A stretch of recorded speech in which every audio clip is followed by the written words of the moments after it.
সুপ্রিয় ছাত্রছাত্রী, তোমরা গত ক্লাসে প্রোডাকশন ম্যানেজমেন্ট অ্যান্ড মার্কেটিং বিষয়ে চতুর্থ অধ্যায়ের উপরে আমি একটা ক্লাস নিয়েছিলাম। আমরা কোভিড-19 বৈশ্বিক যে গোটা বিশ্বের যে অবস্থা, সেই অবস্থার সাথে বাংলাদেশের অবস্থাও খুবই খারাপের দিকে যাচ্ছে। এমতো অবস্থায় সিরাজগঞ্জ কলেজ কর্তৃপক্ষ অনলাইন ক্লাসের ব্যবস্থা করেছে। আশা করি তোমরা অনলাইন ক্লাসে উপস্থিত থেকে আমার ক্লাসটা ভালোভাবে দেখবে এবং ভালোভাবে প্র্যাকটিস করবে। আমি Mohammad Nurul Islam Khan, assistant professor management, Sirajganj government college, Sirajganj. আজকে আমি আমাদের ম্যানেজমেন্ট অর্গানাইজেশন অ্যান্ড ব্যবসা সংগঠন এবং ব্যবস্থাপনার দ্বিতীয় পত্রে ব্যবস্থাপনার পার্ট নিয়ে কথা বলবো। দীর্ঘদিন এই কোভিড-19 কারণে আমরা ক্লাস থেকে ডিটাচড হয়ে আছি, তাই আমরা প্র্যাকটিস আমাদের নাই বললেই চলে। আশা করি তোমরা ওভারঅল আজকে ম্যানেজমেন্ট নিয়ে কথা বলবো। ওভারঅল এখন ম্যানেজমেন্টের some basic concept of management বা fundamental basic concept of management নিয়ে কথা বলবো। আজকে আমরা প্রথমেই শুরু করছি আমরা ম্যানেজমেন্টের সংজ্ঞা দিয়ে আর কি, যেটা বলছি যে ম্যানেজমেন্ট শব্দটি হচ্ছে ইতালীয় শব্দ। এই শব্দটি ম্যানেজারি শব্দ থেকে আসছে, যার অর্থ হচ্ছে to train up the horse, একটা অশ্বকে পরিচালনা করা। এবং ম্যানেজমেন্ট শব্দটাকে যদি আমরা স্লে বলে ভাঙি, তাহলে দেখা যাচ্ছে যে ম্যানেজ যোগ মেন যোগ টি, ম্যানেজ যোগ মেন যোগ টি, ম্যানেজমেন্ট টি। এখানে ম্যানেজ করবো কাদেরকে? মানুষগুলোকে। কিভাবে? ট্যাক্টফুলি আর কি, কৌশলগত ভাবে। যে ম্যানেজার যত বেশি ট্যাক্টফুল, যে ম্যানেজার যত বেশি কৌশলী, সে ম্যানেজার তত বেশি দক্ষ। এই ট্যাক্টফুল শব্দের মধ্যে আমাদের দুটো শব্দ জড়িত, একটা হচ্ছে লজিস্টিক আর একটা হচ্ছে স্ট্র্যাটেজি। লজিস্টিক এবং স্ট্র্যাটেজি এই শব্দ দুটি সাধারণত ম্যানেজার যারা থাকেন ওনারা ব্যবহার করে থাকেন। এই দুটি শব্দের উৎপত্তি হচ্ছে 1958 সালে আমেরিকার নৌবাহিনী কর্তৃক এই লজিস্টিক এবং স্ট্র্যাটেজি শব্দটির উদ্ভব হয়েছিল। ওই নৌবাহিনী এবং সেনাবাহিনীরা সাধারণত এই শব্দ দুটি ব্যবহার করা হচ্ছিল। ওই নৌবাহিনী এবং সেনাবাহিনীর ক্ষেত্রে এইটাকে যদি সংজ্ঞায়িত করা যায়, তাহলে বলা যায় যে যুদ্ধে যাওয়ার জন্য সেনাবাহিনী বা নৌবাহিনী যখন যুদ্ধে যাবে, সেই যুদ্ধে যাওয়ার জন্য প্রয়োজনীয় রসদ, গোলাবারুদ, স্টেন গান, মেশিন গান, সাঁজোয়া যান ইত্যাদি একটা জায়গায় সংরক্ষণ করা বা মজুত করার নামই হচ্ছে লজিস্টিক। আর স্ট্র্যাটেজি হচ্ছে তোমার কাছে স্টেন গান আছে, মেশিন গান আছে, সাঁজোয়া যান আছে, but you can not drive this things. এখানে স্ট্র্যাটেজি হচ্ছে প্রতিযোগিতামূলক গোপন ফাঁদ। প্রতিযোগিতামূলক গোপন ফাঁদ। এখানে কোন ফাঁদে প্রতিপক্ষ দলকে ঘায়েল করা যাবে সেটা হচ্ছে স্ট্র্যাটেজি। এই ম্যানেজমেন্টের ভাষায় কিন্তু লজিস্টিক এবং স্ট্র্যাটেজি শব্দ দুটি ভিন্ন অর্থে আমরা সংজ্ঞায়িত করতে পারি। যেমন logistic R concern with having the right resources available at the right time at the right place. সঠিক স্থানে সঠিক সময়ে সম্পদের সহজ প্রাপ্তব্যতাকে লজিস্টিক বলে। তাহলে এখানে যেমন ক্লাস নিচ্ছি, এখানে ক্লাসে কিছু লজিস্টিক সাপোর্ট দরকার। সেই সাপোর্টগুলো যদি না থাকে তাহলে আমার ক্লাসটা কিন্তু ইফেক্টিভ হবে না, আমার ক্লাসটা কিন্তু ফ্রুটফুল হবে না। যেমন এই ডায়াসটা যদি না থাকতো, এই বোর্ডটা যদি না থাকতো, আমি যে অনলাইনে ক্লাস নিচ্ছি এখানে যদি মোবাইল না থাকতো, এখানে যদি স্পিকারটা না থাকতো, তাহলে আমি কিন্তু আমার ক্লাসটা অতটা ইফেক্টিভ হতো না। এই বিষয়গুলো হচ্ছে আমার একটা ক্লাসকে সুইটেবল বা ইফেক্টিভ করার জন্য এটা হচ্ছে আমার একটা লজিস্টিক সাপোর্ট। এখন একজন ম্যানেজার যত বেশি কৌশলী হবে, he is a well manager, he is a specialized manager, he is a well manager. হ্যাঁ, এই যে আমরা এই ট্যাক্টফুলি আর কি, কৌশলী শব্দটার মধ্যে এই দুটো শব্দ আসবে। আর ম্যানেজমেন্টের সংজ্ঞাটার মধ্যে কিন্তু এখানে অনেক সংজ্ঞা আছে। যেমন ধরো কেউ কেউ বলেছেন যে management is what a manager does. তো এটা কিন্তু তোমার একটা কথার কথা আর কি। Management is what a manager does, একজন ম্যানেজার যা করেন তাই ব্যবস্থাপক, ইট ইজ নট। কিন্তু তোমার বইয়ের মধ্যে কিন্তু লেখা আছে যে management is what a manager does. একজন ম্যানেজার বউ বাচ্চা নিয়ে ঘুরে বেড়ান, একজন ম্যানেজার সিনেমা দেখতে যান, this is not management. Management শব্দটাকে আমরা যদি সুন্দরভাবে আরো সংজ্ঞায়িত করতে চাই তাহলে আমরা বলতে পারি, যেমন ইলেমেন্টারি ডেফিনেশন হতে পারে। যেমন ধরো আমাদের ব্যবস্থাপনার যে 6 M গুলো আছে আর কি, 6টা M আছে। যেমন ধরো মেন, মানি, মেশিন, মেথড, ম্যাটেরিয়াল, মার্কেট। এই 6টি অত্যাবশ্যকীয় উপাদানের কাম্য ব্যবহার নিশ্চিত করার প্রক্রিয়াকে আমরা ব্যবস্থাপনা বলতে পারি। এটা হচ্ছে উপাদান ভিত্তিক সংজ্ঞা। আর একটা সংজ্ঞা তুমি বলতে পারো যে মানে শ্রেণী বিভাগ বা ক্লাসিফিকেশন দৃষ্টিকোণ থেকে, যেমন ম্যানেজমেন্টের যে কাজগুলো আছে আর কি, কার্যভিত্তিক সংজ্ঞা, এটাকে আমরা ফাংশনাল অর্গানাইজেশন বলে থাকি। যেমন ধরো এই ফাংশনাল অর্গানাইজেশনের মধ্যে আমাদের আধুনিক ব্যবস্থাপনার জনক হেনরি ফেওল ব্যবস্থাপনার একটি সুন্দর সংজ্ঞা দিয়েছেন। ওই সংজ্ঞার মধ্যে উনি বলেছেন যে to manage is to forecast and plan, to organise, to command, to coordinate and control. আমরা এই ব্যবস্থাপনা, আমরা যদি এখন প্রশ্ন করি what is the main function of management on behalf of Henry Fayol, তাহলে কিন্তু আমরা বলবো হেনরি ফেওলের মতে ব্যবস্থাপনার কাজ হচ্ছে 5টি। যেমন উনি সংজ্ঞার ভিতরে এই 5টা কাজের কথা বলে গেছেন। যেমন ধরো প্ল্যানিং, হ্যাঁ, to manage is to forecast and plan, to organise, to command, to coordinate and control. এই 5টা কাজের কথা উনি বলেছেন। আচ্ছা, আমরা এই সংজ্ঞাটাকে আমরা আরো সুন্দরভাবে যদি বলতে চাই, আজকের যে মডার্ন ম্যানেজমেন্টের যে সংজ্ঞা, management is getting thing done through others.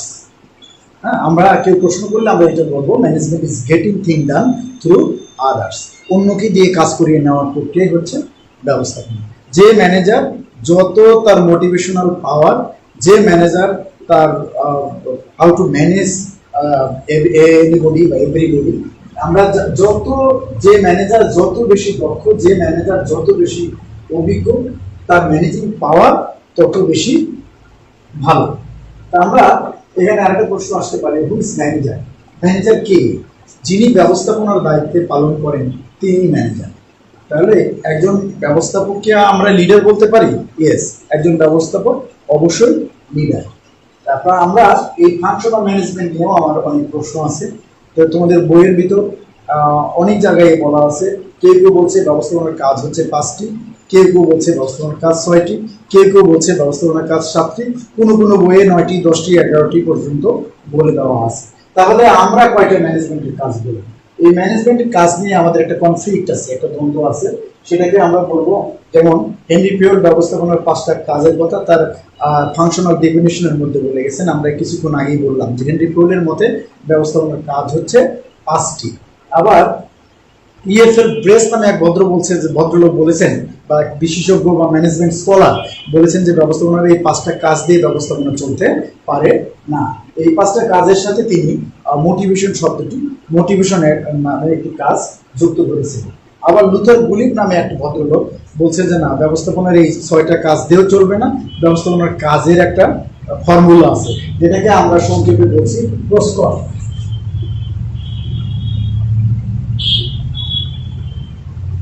যেমন প্রস্কর উনি বলেছে planning, organizing, staffing, coordinating, reporting and budgeting. আরেকটা হবে directing. Planning, organizing, directing, staffing, coordinating, reporting and budgeting. তাহলে এখানে ব্যবস্থাপনার কাজ হচ্ছে 1, 2, 3, 4, 5, 6, 7টি। তাহলে ব্যবস্থাপনার কয়টা কাজ? এই বিভিন্ন রাইটার বিভিন্ন ধরনের ফাংশনের কথা উল্লেখ করেছেন, যার কারণে আমাদের বলেছেন যে ব্যবস্থাপনা ইজ ম্যানেজমেন্ট ইজ জঙ্গল। হ্যারেল্ড কুনস বলেছেন যে ব্যবস্থাপনা হচ্ছে একটা জঙ্গল, ম্যানেজমেন্ট ইজ জঙ্গল। কি জন্য? কারণ ব্যবস্থাপনার কাজ নিয়ে কেউই একমাত্রে পৌঁছিতে পারে না। আচ্ছা, যাই হোক, আমরা ব্যবস্থাপনা তাহলে মোটামুটি আমরা মেইনলি 7টা কাজ নিয়ে আমরা আলোচনা করতে পারি। একটা হচ্ছে planning. Planning is deciding in advance what is to be done. That is, plan is a projected course of action. এটা হচ্ছে যে ভবিষ্যতে কি করব, কখন করব, কেন করব, কিভাবে করব, তার অগ্রিম চিত্র বা নকশাই হচ্ছে প্ল্যানিং। আর অর্গানাইজিংটা হচ্ছে যে প্রতিষ্ঠানে যে বিভিন্ন বিভাগ, উপবিভাগ থাকে, সেই বিভাগ এবং উপবিভাগের সাথে সংশ্লিষ্ট কর্মকর্তা কর্মচারী যে জড়িত আছে তাদের একটা সমন্বিত রূপই হচ্ছে অর্গানাইজেশন। আর স্টাফিং শব্দটি ছোট্ট হলেও এর সংজ্ঞা হচ্ছে অনেক ভার্স। স্টাফিং হচ্ছে যে কর্মী নিয়োগ থেকে শুরু করে কর্মীকে প্রশিক্ষণ দেওয়া, কর্মীকে পদোন্নতি দেওয়া, কর্মীকে ছাঁটাই করা ইত্যাদি মানব সম্পর্কিত যত কার্যাবলী আসে সমস্ত কাজের সামেশন বা যোগফল বা সমষ্টি হচ্ছে স্টাফিং। ডিরেক্টিং হচ্ছে নির্দেশনা, কোন কাজ করতে হবে, কিভাবে করতে হবে তার ইঙ্গিত প্রদান করা। আর মোটিভেশনটা হচ্ছে যে মানুষকে কাজে উদ্বুদ্ধ করার জন্য যে সমস্ত আর্থিক এবং অনার্থিক, ফাইন্যান্সিয়াল এবং নন ফাইন্যান্সিয়াল সুযোগ সুবিধা প্রদান এবং সেই সাথে মানবীয় আচরণ করা হয় তাকে আমরা মোটিভেশন বলতে পারি। কোঅর্ডিনেশন হচ্ছে সমন্বয়। একটা বিভাগের সাথে আরেকটা বিভাগের সাথে যদি সমন্বয় না থাকে তাহলে প্রতিষ্ঠানের যে গোল, প্রতিষ্ঠানের যে ভিশন, প্রতিষ্ঠানের যে মিশন, প্রতিষ্ঠানের যে টার্গেট, প্রতিষ্ঠানের যে অভিষ্ট লক্ষ্য, we can not achieve the goal. Last of all হচ্ছে কন্ট্রোলিং হচ্ছে নিয়ন্ত্রণ। এখানে নিয়ন্ত্রণ বলতে আমরা যেটা বুঝি ম্যানেজমেন্টের ভাষায়, যে পূর্ব নির্ধারিত খরচে, পূর্ব নির্ধারিত সময়ে, নির্ধারিত মান অনুযায়ী বর্তমান কার্য সুষ্ঠুভাবে সম্পাদিত হয়েছে কিনা তা পরীক্ষা নিরীক্ষা করে যদি ত্রুটি এবং বিচ্যুতি থাকে তাহলে সেই ত্রুটি এবং বিচ্যুতিগুলো ট্রিট করে, আইডেন্টিফাই করে তার দেন সলভ দ্য প্রবলেম, সংশোধনমূলক ব্যবস্থা গ্রহণ করার নামই হচ্ছে কন্ট্রোলিং, নিয়ন্ত্রণ। আমরা অর্গানাইজেশনের কিছু টাইপস আছে, আমরা টাইপস নিয়ে কথা বলবো। যেমন ধরো line organization, line and staff organization, functional organization, committee organization. এগুলো হচ্ছে যে this the main part of the organization. Line organization হচ্ছে অত্যন্ত সহজ সরল একটা সংগঠন। এই সংগঠনে কোনো উপদেষ্টার স্থান থাকে না। প্রধান নির্বাহী হতে দায়িত্ব এবং কর্তৃত্ব সরলরেখা বরাবর একটা নিচের দিকে প্রবাহিত হয় বলে এই ধরনের অর্গানাইজেশনকে লাইন অর্গানাইজেশন বলা হয়। আর হচ্ছে লাইন অ্যান্ড এইটা সাধারণত এই লাইন অর্গানাইজেশন সাধারণত সামরিক অর্গানাইজেশনও বলা হয়ে থাকে। এই ধরনের অর্গানাইজেশনকে আমরা সামরিক সংগঠনও বলে থাকি, কারণ সেনাবাহিনী, আর্মি, বিডিআর বিভিন্ন সামরিক বাহিনীরা সাধারণত লাইন অর্গানাইজেশন ফলো করে থাকে। লাইন অ্যান্ড স্টাফ অর্গানাইজেশন সরলরৈখিক উপদেষ্টা সংগঠন। এই সংগঠনে সরলরৈখিক সংগঠনের যে সমস্ত দোষ ত্রুটি থাকে সেই দোষ ত্রুটিগুলো দূর করার জন্য, সরলরৈখিক সংগঠনকে ফ্রুটফুল করার জন্য, আরো ইফেক্টিভ করার জন্য তোমার এখানে হচ্ছে উপদেষ্টা হিসেবে যখন কোনো বিশেষজ্ঞ নিয়োগ করা হয় তখন তাকে লাইন অ্যান্ড স্টাফ অর্গানাইজেশন বলা হয়। আর এটা হচ্ছে ফাংশনাল অর্গানাইজেশন, কার্যভিত্তিক সংগঠন। তোমার এই কাজগুলোকে আলাদা আলাদা ভাবে ভাগ করে যোগ্য লোককে যোগ্য স্থানে নিয়োগ দেওয়া, যে যে কাজে যোগ্য, যে যে কাজে অভিজ্ঞ সেই যোগ্য লোককে যোগ্য স্থানে নিয়োগ দিলে আমাদের কাজগুলোকে আলাদা আলাদা ভাগ করে দিয়ে দেওয়ার নামই হচ্ছে ফাংশনাল অর্গানাইজেশন। আর হচ্ছে কমিটি অর্গানাইজেশন। কমিটির ভালো বাংলা হচ্ছে পর্ষদ। কমিটি হচ্ছে একদল লোক যারা কতিপয় সুনির্দিষ্ট উদ্দেশ্য বা লক্ষ্য অর্জনের জন্য পরিকল্পনা মাফিক একত্রিত হয়ে থাকে, তাকে আমরা কমিটি অর্গানাইজেশন বলে থাকি। A committee is a group of people who specifically designated to perform some administrative act. সেটাকে আমরা বলছি কমিটি অর্গানাইজেশন। আচ্ছা, আরেকটা প্রশ্ন তোমাদের আসতে পারে যে হেনরি ফেওলকে কেন আধুনিক ব্যবস্থাপনার জনক বলা হয়? হেনরি ফেওলকে কেন আধুনিক ব্যবস্থাপনার জনক বলা হয়? 1929 সালে হেনরি ফেওল, প্রথমে 16 সালে তার জেনারেল অ্যান্ড ইন্ডাস্ট্রিয়াল ম্যানেজমেন্ট বইতে হেনরি ফেওল ব্যবস্থাপনার 14টি নীতির কথা উল্লেখ করেছিলেন।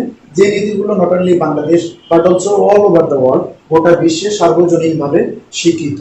এবং হেনরি ফিউয়েলের যে 14টি নীতি আছে, তোমার ডিভিশন অফ ওয়ার্ক থেকে শুরু করে স্পিড ডি ক্রস একতাই বল পর্যন্ত এখানে 14টা নীতি আছে। এই 14টা নীতি নট অনলি বাংলাদেশ, সারা বিশ্বে বিভিন্ন অর্গানাইজেশনে, বিভিন্ন শিল্প প্রতিষ্ঠানে এবং প্রত্যেকটা জায়গায় যেখানে ম্যানেজমেন্ট আছে সেখানে এই নীতিগুলো যথাযথভাবে ব্যবহার হচ্ছে এবং এর কার্যকারিতার কারণে আজকে হেনরি ফিউয়েলকে আধুনিক ব্যবস্থাপনা জনক বলা হচ্ছে। তোমরা অনেক সময় হেনরি ফিউয়েল এবং এফ.ডব্লিউ. টেইলর এই দুটাকে পরীক্ষার খাতায় ভুল লিখে থাকো, যে আর যদি তোমার পরীক্ষায় আসে যে আধুনিক ব্যবস্থাপনার জনকের নীতিগুলো লেখো, তাহলে আমরা হেনরি ফিউয়েলের 14টা নীতি লিখব। যদি আসে বৈজ্ঞানিক ব্যবস্থাপনা, যেটাকে সায়েন্টিফিক ম্যানেজমেন্টের নীতি যদি আসে, তাহলে কিন্তু এই 14টি নীতি লেখা যাবে না। সেক্ষেত্রে আমরা কি করব, এফ.ডব্লিউ. টেইলর মানে ফ্রেডরিক উইনস্লো টেইলরের 4টি নীতি লিখব। এই 4টি নীতি হচ্ছে কিন্তু আলাদা।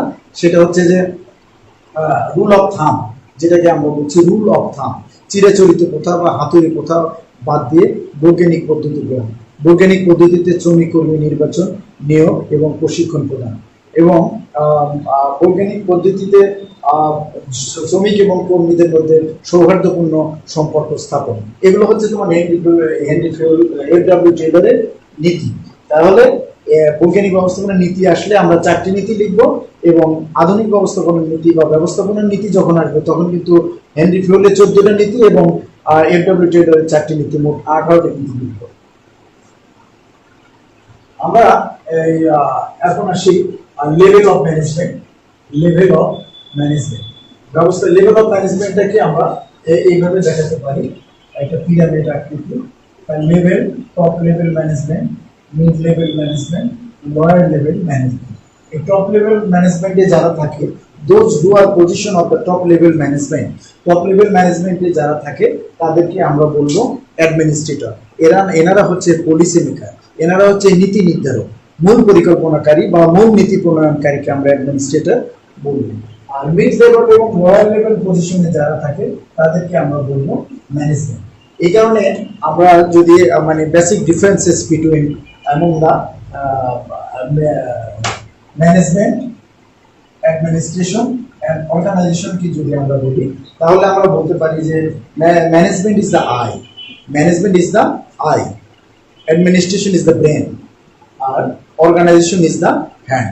দোজ হু আর অর্গানাইজার, যারা অর্গানাইজার, যারা সংগঠক, তারা শুধু হাত দ্বারা কাজ করবে। আর ম্যানেজমেন্টের কাজ হচ্ছে দেখা, আর প্রশাসনের কাজ হচ্ছে পলিসি দেওয়া, নীতি দেওয়া, মূল প্ল্যান করা।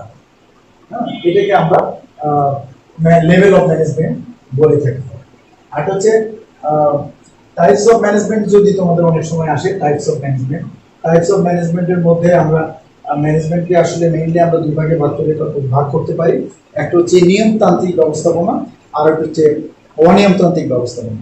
নিয়মতান্ত্রিক ব্যবস্থাপনার মধ্যে যে বিষয়গুলো আছে সেটা হচ্ছে ডেমোক্রেটিক ম্যানেজমেন্ট, যেমন গণতান্ত্রিক ব্যবস্থাপনা। আর একটা হচ্ছে এমবিও, ম্যানেজমেন্ট বাই অবজেক্টিভ। আর MBE, management by exception.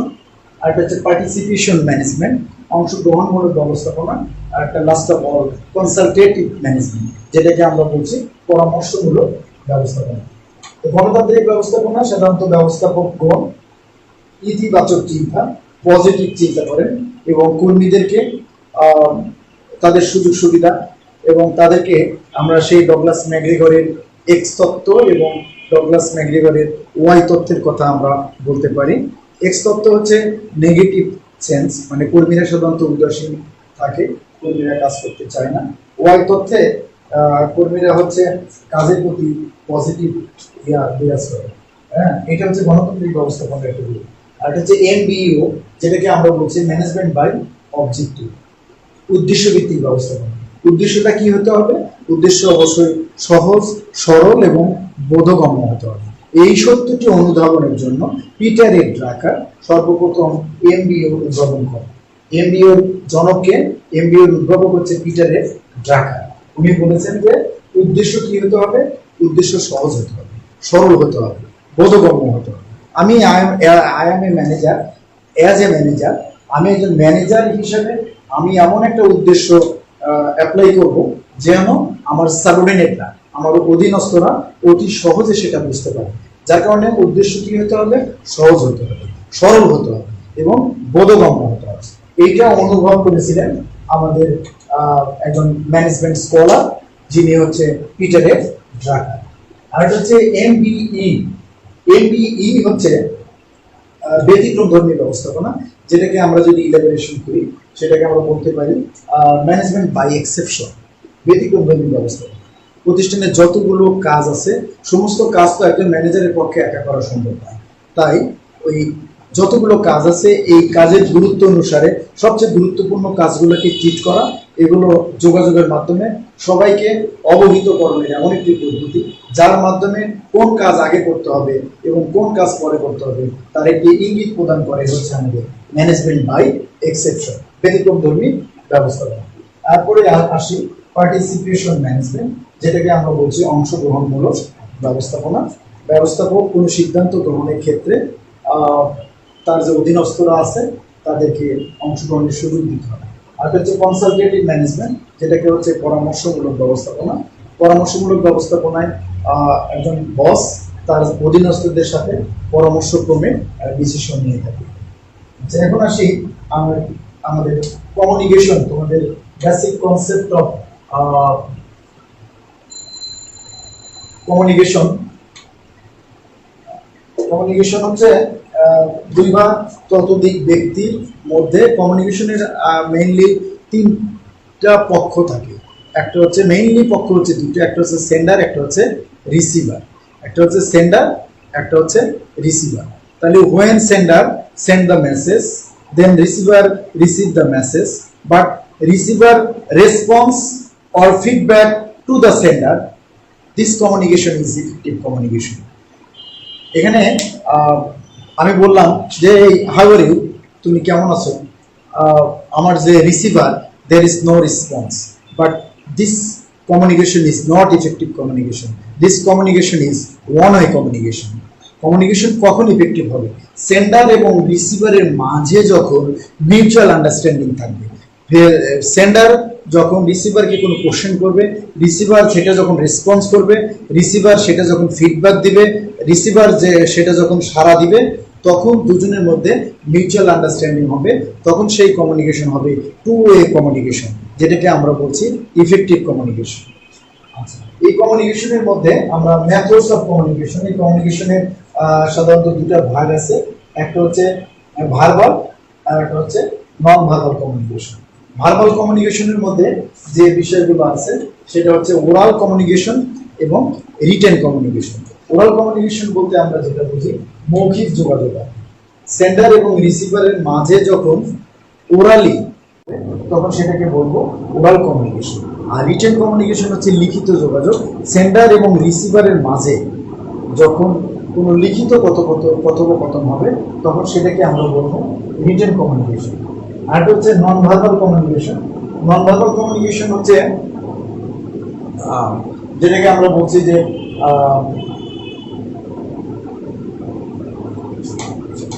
Non verbal communication. Non verbal কমিউনিকেশনে আমরা যদি এক্সাম্পল দেখি আর কি, যে যেমন ধরো ভি হচ্ছে ভিক্টোরি। ভিক্টোরি একটা this the symbol of queen, হ্যাঁ, এটা হচ্ছে ভিক্টোরি। এই ভিক্টোরি হচ্ছে একটা non verbal communication sign, example. তারপরে যেমন ধরো এ ফোর ফিঙ্গার অ্যান্ড থাম, থাম মানে বৃদ্ধা আঙ্গুল, আর ফোর ফিঙ্গার অ্যান্ড থাম touching on a circle means okay. This are the example of non verbal communication. আচ্ছা, এর আরেকটা সুন্দর একটা এক্সাম্পল আছে, যেমন ধরো টেবিলে ঘুষি মারা, হ্যাঁ, টেবিলে ঘুষি মারা। A pounding fist on a table means anger. A pounding fist on a board means anger. হ্যাঁ, এই ব্ল্যাকবোর্ডে ঘুষি মারা, এটা কি? এটা একটা রাগের বহির প্রকাশ। এখানে কিন্তু কথা বলছে না, বাট বোঝা যাচ্ছে যে a pounding fist on a table, টেবিলে ঘুষি মারা means anger. This are the example of non verbal communication. এই নন ভার্বাল কমিউনিকেশনকে আমরা দুই ভাগে ভাগ করতে পারি, একটা হচ্ছে ভিজুয়াল কমিউনিকেশন, একটা হচ্ছে audio visual communication. Visual communication হচ্ছে যেটা হচ্ছে দেখা যায়, হ্যাঁ, মানে কথোপকথন হচ্ছে কি দেখা দেখি ভিজুয়ালের মাধ্যমে। আর হচ্ছে অডিও ভিজুয়াল হচ্ছে দেখাও যাচ্ছে শোনাও যাচ্ছে। এই ধরনের কমিউনিকেশনকে আমরা বলবো অডিও ভিজুয়াল কমিউনিকেশন। এটাকে আমরা বলবো অডিও ভিজুয়াল কমিউনিকেশন। তোমরা এটা আজকের এই তিনটে বিষয় কি মনে রাখবে, যেমন ধরো এই তিনটে বিষয়, একটা সিপিএম, একটা হচ্ছে পার্ট, আর একটা হচ্ছে MIS. This is the main method of control. এটা হচ্ছে this the technique of control. আমরা নিয়ন্ত্রণের যে গুরুত্বপূর্ণ কিছু কৌশল আছে, কৌশলের মধ্যে তিনটি কৌশল তোমাদের এই ইন্টারপ্রিটেশনগুলো বিভিন্ন অ্যাডমিশন টেস্টেও থাকে, আবার তোমার পাবলিক পরীক্ষাতেও থাকে এই ইলাবোরেশনগুলো। যেমন ধরো সিপিএম, ক্রিটিক্যাল পাথ মেথড, এটা। আর এটা হচ্ছে পার্ট, এটা ভালো করে মনে রাখতে হবে। পার্ট হচ্ছে program evaluation and review technique, program evaluation and review technique. আর এমআইএস তো তোমরা জানো যে MIS management information system, management information system. যাই হোক, আমরা আশা করি আমার ক্লাস তোমরা বুঝতে পারছো। আগামী ক্লাসে আবার দেখা হবে। সবাই আমরা ভালো থাকি, করোনাকে আমরা জয় করি। আমরা সবাই বেশি বেশি 20 সেকেন্ড হাত ধুই, সাবান দিয়ে হাত ধুই, এবং আমরা করোনাকে জয় করি। এবং এই করোনার মধ্যেই আমরা পড়ালেখাটাকে কন্টিনিউ করি। আমরা যে স্যাররা, আমাদের কলেজ শেরগঞ্জ কলেজ কর্তৃপক্ষ, অধ্যক্ষ স্যারের নির্দেশনায় আমরা যে ক্লাস নিচ্ছি, এই ক্লাসটাকে আমরা কন্টিনিউ করে যাব। যদি তোমরা রেসপন্স করো তাহলে আমরা সার্থক হব। ধন্যবাদ সবাইকে, ভালো থাকুন। Thank you very much.